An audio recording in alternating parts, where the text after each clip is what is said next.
Hello sa ating mga kamisteryo. Kamusta kayong lahat? Ako nga pala si Marie Chris ng Voiceless Whispers.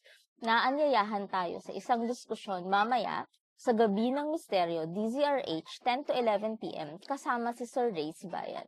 Ang pag-uusapan natin ay tungkol sa Planetary Parade. Ano nga ba ito? Nalalaman natin na actually ngayong araw na to, ang pinaka-peak ng Planetary Parade kasi makikita na natin ng 6 out of 7 planets in the sky in one frame.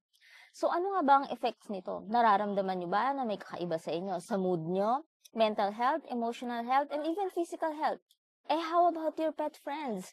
Kamusta sila? Na-observe nyo ba na may kakaiba sa kanila? Maaring balisa sila, low appetite, hindi makatulog, needing more attention, o kaya naman very vocal sila, like meow ng meow, kakol ng kakol. Those are signs na naapektuhan din sila. So, mamayang gabi, pag-usapan natin yan. Ano pa